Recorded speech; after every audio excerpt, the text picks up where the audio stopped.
NCP যখন আপনাদের এই যমুনার দিকে যায় তখন তাদের সাদরে বরণ করে, আর জগন্নাথ বিশ্ববিদ্যালয়ের ছেলেরা তাদের আবাসনের জন্য গেল, তাদেরকে আপনারা উপহার দিলেন লাঠিচার্জ, তাদেরকে উপহার দিলেন টিয়ার গ্যাস, তাদেরকে উপহার দিলেন সাউন্ড গ্রেনেড। সুতরাং ডানে বামে সব দিকে তাকিয়ে যথাযথভাবে দেশ শাসন করুন, না হলে কেউ রক্ষা পাবেন না। আপনাদেরকে আমরাও সমর্থন করেছি, এখনো করে যাচ্ছি, কিন্তু এনসিপি যখন আপনাদের এই যমুনার দিকে যায় প্রধান উপদেষ্টার বাসার দিকে, তখন তাদের সাদরে বরণ করে। তবে এই 3-4 দিন আগেই দেখলাম আওয়ামী লীগকে নিষিদ্ধের দাবিতে তারা গেলেন, তাদেরকে সাদরে বরণ করলেন।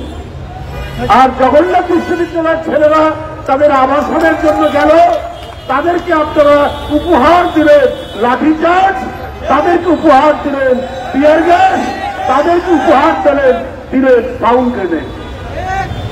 আপনি অন্তর্বর্তীকালীন সরকার আপনারা রয়েছেন, আপনারা নাকি সবাই সুশীল সমাজ, আপনারা নাকি সুশীল সমাজের লোক, জ্ঞানী গুণী ব্যক্তি, কিন্তু আপনাদের আচরণের মধ্যে এই বিচারিতা কেন? আপনাদের আচরণের মধ্যে এই বিভাজন কেন?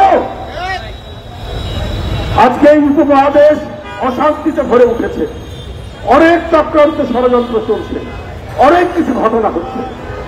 না তাকিয়েই এইখানে আপনাদের মতো করে দেশ চালাবেন, কিন্তু ওই যে ফ্যাসিবাদের পতন হয়ে পালিয়ে গেছে তাদেরকে মদত দেওয়ার অনেক শক্তি রয়েছে যারা দিচ্ছে।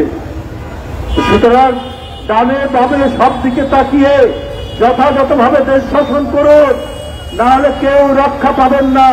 কোন বিশেষ রাজনৈতিক দল বা কোন আদর্শকে প্রতিষ্ঠিত করতে গেলে আপনারা কিন্তু জনগণ ধরে ফেলবে।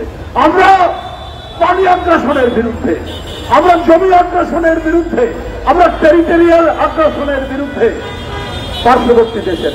আবার একই দিকে আমরা স্বাধীনতার পক্ষে, আমরা জাতীয় সঙ্গীতের পক্ষে, আমরা জাতীয় পতাকার পক্ষে, আমরা 71-এর স্বাধীনতা যুদ্ধে যারা শহীদ হয়েছে তাদের পক্ষে।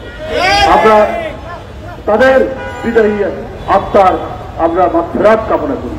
স্বাধীনতার ঘোষক শহীদ রাষ্ট্রপতি জিয়াউর রহমান এদেশের একজন সূর্য সন্তান, এদেশের এক মহিমান্বিত রাষ্ট্রনায়ক। এটাও এই জাতির গর্ব, এই দেশের গর্ব, এদেশের মানুষের গর্ব, এদেশের জাতীয়তাবাদী শক্তির গর্ব। সুতরাং আপনারা যদি ভিন্ন কোনো খাতে প্রবাহিত করেন তাহলে আপনাদের জন্য এটা সুখকর হবে না। তাই আজকে আমি এই প্রতিবাদ সভায় অবিলম্বে সামনের যেভাবে হত্যা করা হয়েছে তার রাজনৈতিক শত্রু কারা আমরা একটু আভাস পাচ্ছি।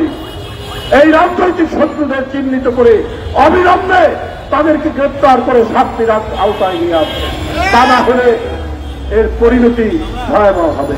আমি সামনে তুলে না শাহরিয়ার আলম সামনের আত্মার মাগফিরাত কামনা করে আমি আমার বক্তব্য এখানে শেষ করছি। খোদা হাফেজ। বাংলাদেশ জিন্দাবাদ। For more updates, follow us on Facebook, subscribe our YouTube channel, get the latest update on www.daily-sun.com.